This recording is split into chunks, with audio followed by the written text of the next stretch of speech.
connect a region of over 600 million bridges between our lands.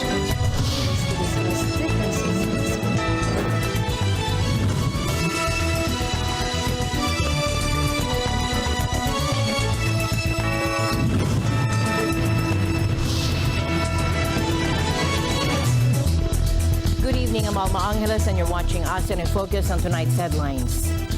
Vice President Sara Duterte is set to face accusations in the Philippine courts, but she firmly rejects the authority of the International Criminal Court. Duterte's statement comes in response to claims by former Senator Antonio Trillanes IV that evidence submitted to the ICC links her to extrajudicial killings during her time as Davao City Mayor. North Korea has launched several cruise missiles into the Yellow Sea, further escalating tensions on the Korean peninsula. This latest provocation comes amidst a series of weapons tests by the North Korean regime, including a claimed underwater nuclear system and a hypersonic ballistic missile. Vietnamese internet firm VNG has hit the pause button on its plans to go public in the United States. The company, known for its popular messaging app Zalo and online games, filed to withdraw its initial public offering, or IPO, registration earlier this week. In Singapore, where graffiti is strictly prohibited, young creatives have defied the odds and transformed a deserted mall into a vibrant art haven. The project, known as Unlocked, has attracted both local and international artists, turning the once abandoned space into a unique showcase of urban art.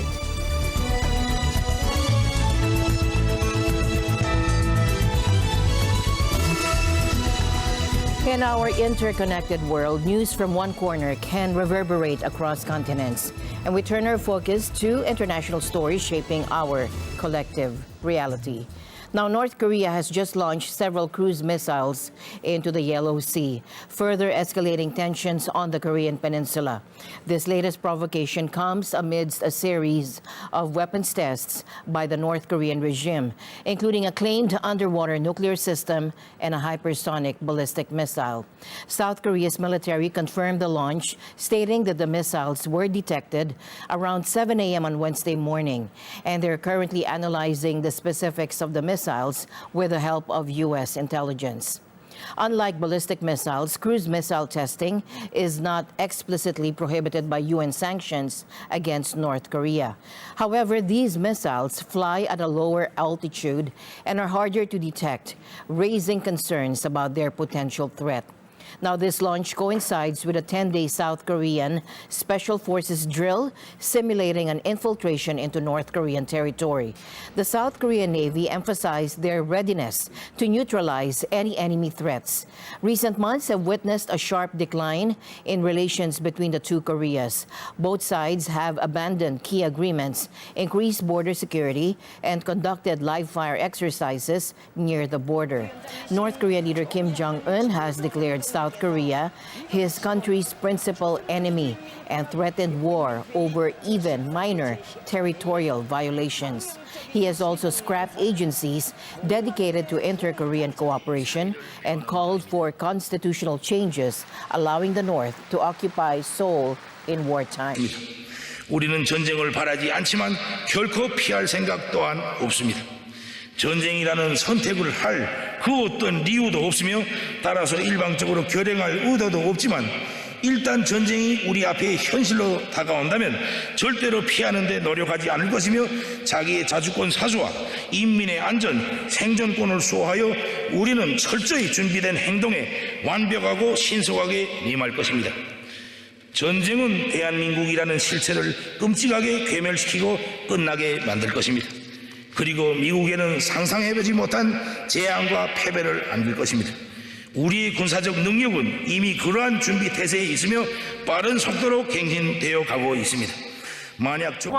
South Korean President Yoon Suk-yeol has warned of a multiple times stronger response if the North carries out any further provocations. He emphasized the South's overwhelming response capabilities, and Kim Jong-un, during his year-end policy meetings, threatened a nuclear attack on the South and called for bolstering the country's military arsenal in anticipation of an armed conflict that he believes could erupt any time. We have seen this development and we remain concerned and very concerned about the current situation on the Korean Peninsula. Again, the Secretary General reiterates his call for de-escalation, the full implementation of Security Council resolutions, and for the creation of an environment that's conducive to dialogue and the resumption of talks, of diplomatic talks, which are frankly the only possible path forward. From Hamas, Uzi. To Thailand now, it seems that Pita Limjaroenrat, a former prime minister candidate, may face disqualification as an MP due to a court ruling that will take place on Wednesday. Pita led the Move Forward party to win the most votes in the last election, but was suspended as an MP in July due to rules banning members of parliament from owning shares in media companies. The Constitutional Court will consider whether Pita broke these rules with shares in ITV television station, which he says he inherited from his father when he died. Facts, legal basis, consistency of the legal system here in Thailand. If you look at the past, whether you determine it's a media company or not, it's not just the registration, but it's also the media, the revenue of the media, the license, as well as the bandwidth. And I think I've fought my case through articulation of facts and collection of facts, whether it's personal or professional. Is this case comparable to? It's only a detour. You know, we're moving forward. We have planned ahead in terms of scenario analysis. So regardless of what the verdict is today, we'll continue working for you. We'll continue fighting for you. In the country now, Vice President Duterte is set to face accusations in Philippine courts, but she firmly rejects the authority of the International Criminal Court. Duterte's statement comes in response to claims by former Senator Antonio Trillanes IV that evidence submitted to the ICC links her to extrajudicial killings during her time as Davao City Mayor. The Vice President emphasized that throughout her years in public service, she has never been implicated in the alleged Davao Death Squad activities. However, she claims to be facing accusations of EG case only after becoming Vice President. The Vice President believes allowing foreign intervention in the country's affairs disrespects the sacrifices of national heroes who fought for freedom. UN Chief Antonio Guterres expressed concern over Israel's recent rejection of a two-state solution, with the Palestinians warning it could exacerbate the conflict in Gaza. Thomas I. Likeness reports. Guterres says Israel's stance is putting global security at risk. This refusal and the denial of the right to statehood to the Palestinian people would indefinitely prolong a conflict that has become a major threat to global peace and security. It would exacerbate polarization and embolden extremists everywhere. Guterres calls for universal recognition of the right of Palestinian people to build their own fully independent state. In recent days, Israeli Prime Minister Benjamin Netanyahu has said when the war ends, his country's military needs to have full security control over Gaza. לכן לא נתפשר על פחות מניצחון מוחלט. ניצחון מוחלט מחייב את חיסול ראשי הטרור והשמדת היכולות הצבאיות והשלטוניות של החמאס. ניצחון מוחלט מחייב את השבת חטופינו הביתה. ניצחון מוחלט מחייב שעזה תהיה מפורזת בשליטה ביטחונית מלאה של ישראל, בשליטה ישראלית על כל מה שנכנס לעזה. אלה הם גם תנאי יסוד ליום שאחרי, בכל הסדר בעתיד הנראה לעין. עם הסדר, בלי הסדר, מדינת ישראל חייבת לשלוט ביטחונית על כל השטח מערבית לירדן. זה תנאי הכרחי, וזה מתנגש עם רעיון הריבונות, מה לעשות? את האמת הזאת אני אומר לידידינו האמריקנים, ואני גם בלבתי את הניסיון לכפות עלינו מציאות שתפגע בביטחון ישראל. ראש ממשלה בישראל צריך להיות מסוגל להגיד לא גם לטובי הידידים שלנו, להגיד לא כשצריך, ולהגיד כן שאפשר. Guterres says that would result in a fragile coexistence that could collapse at any moment. A lasting end to the Israeli-Palestinian conflict can only come through a two-state solution. Netanyahu's rejection has come as Israel pounds Hamas in Gaza. By Tuesday, the death toll had exceeded 25,000 people. According to Palestinian territory officials, 70% of the dead are women and children. Guterres says this has to stop. The entire population of Gaza is enduring destruction at a scale and speed without parallel in recent history. International organizations have warned that after 3.5 months of relentless airstrikes and a ground invasion, Gaza's 2 million occupants face an acute humanitarian crisis, including the threat of famine and disease. Thomas I. Likeness, Eagle News. We live in extraordinary times. The European Union is facing a potential double whammy of rising consumer prices and slower economic growth due to disruptions to shipping through the Red Sea, according to a top EU official. Valdis Dombrovskis, European Commission Vice President and Economy Chief, said that while the bloc has yet to feel a direct economic impact, the situation is concerning. The traffic in the Red Sea decreased by 22% in 1 month, but did not stop entirely. And the decrease should be bigger now that the shipping companies are rerouting their vessels around the Cape of Good Hope. He added that the European Commission is closely monitoring the situation and that the broader economic impact will depend on how long the crisis lasts. So far, there cannot be visible impact on energy prices and more generally impacts on good prices. But we already see impact on transport prices, which have increased. He also warned that the disruptions could lead to higher consumer prices and slower economic growth. But the broader economic impact on consumer prices and EU economy in general will depend very much on the length of this crisis. Hence, swift action is necessary. The international community is taking steps to address the situation. On Monday, U.S. and British forces carried out airstrikes on Houthi targets in Yemen.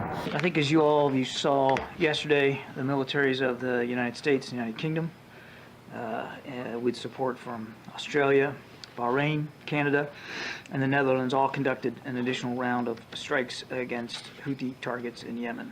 These self-defense strikes targeted missile systems and launchers, unmanned aerial and surface vessels, storage facilities, fighter aircraft, helicopters, and attack boats, all with the goal of further degrading the Houthis' ability to conduct further attacks on ships in the Red Sea. Initial reports from the Pentagon indicate that all the targets were hit.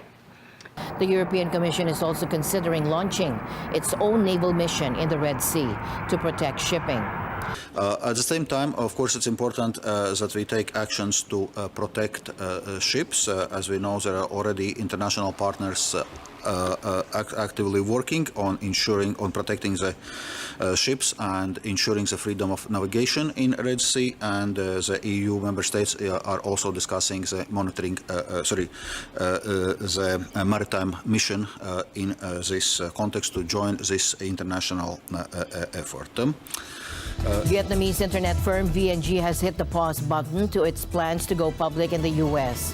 The company, known for its popular messaging app Zalo and online games, filed to withdraw its initial public offering or IPO registration earlier this week. VNG had originally aimed to raise $150 million by selling shares on the Nasdaq Stock Exchange. The company, founded in 2004, boasts a wide range of services, including music streaming, mobile payments, and cloud computing.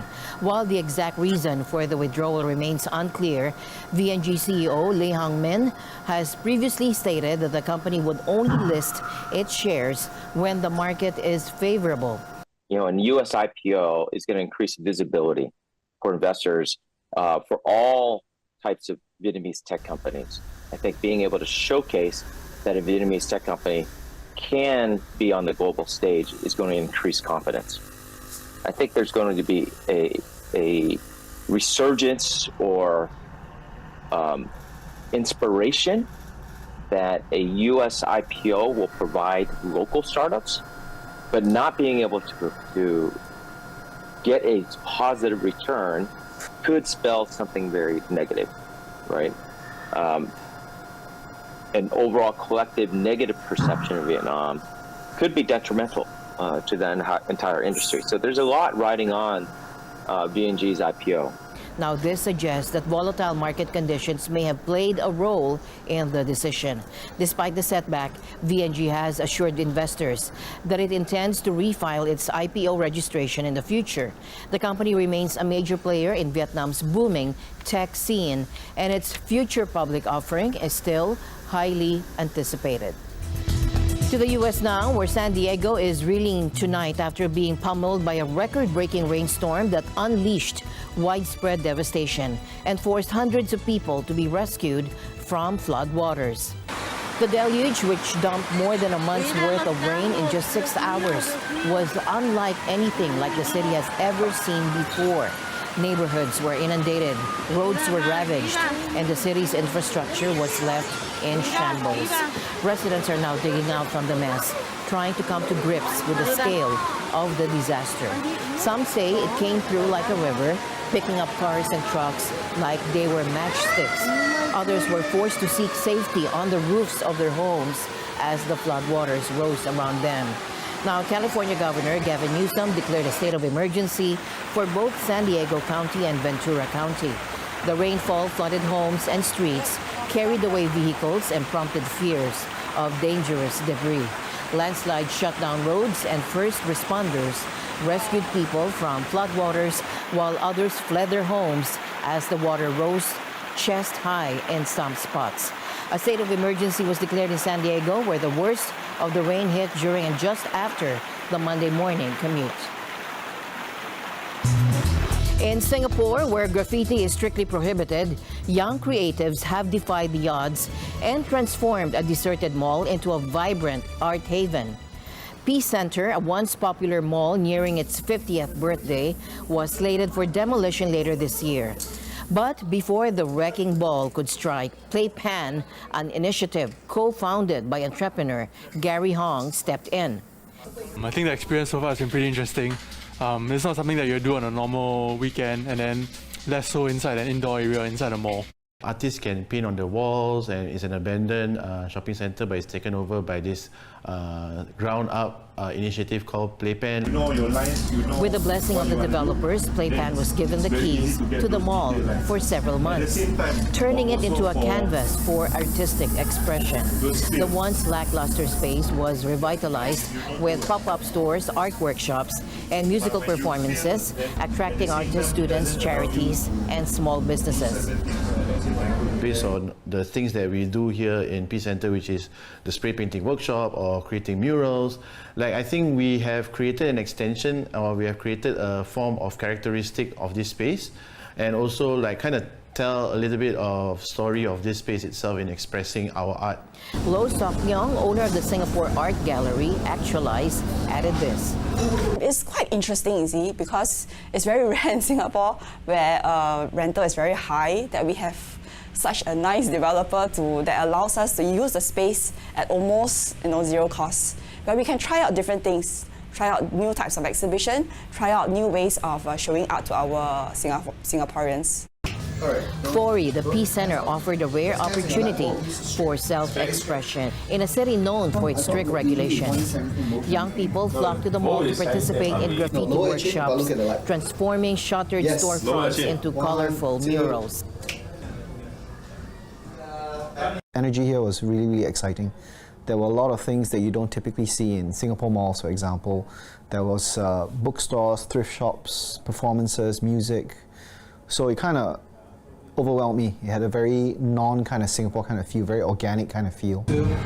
And the other thing is the diversity, right? It's not we're all photographers or we're all barbers. There's such a wide gamut of people, yet there's a similar thread that runs through everybody.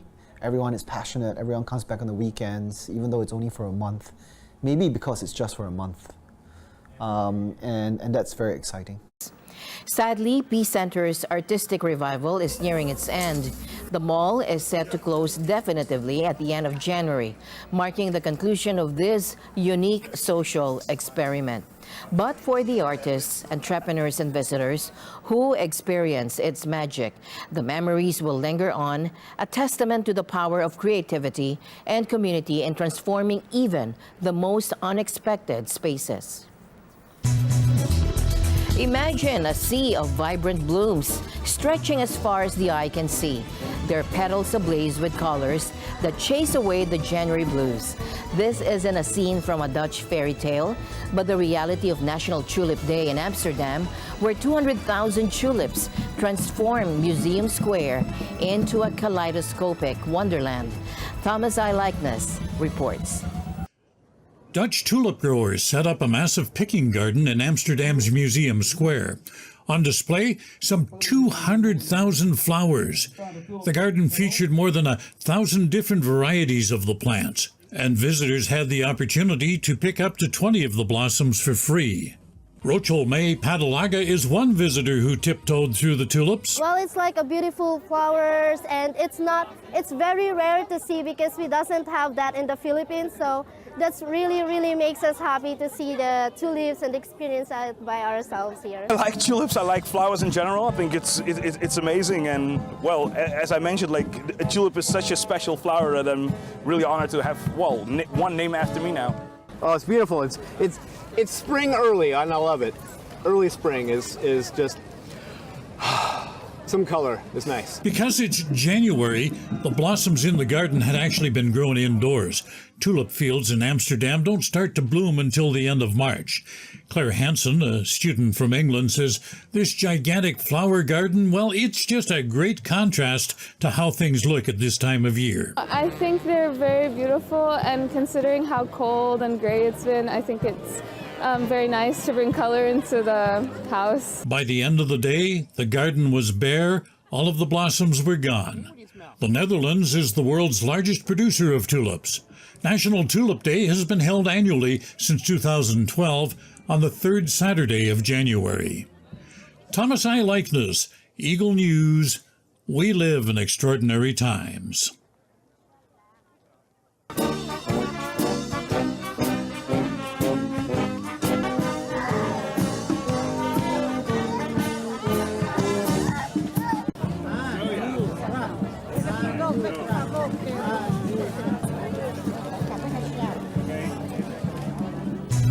As my usual habit, I'd like to end the day on a positive note. Let's encourage and build each other up so that no one is left behind.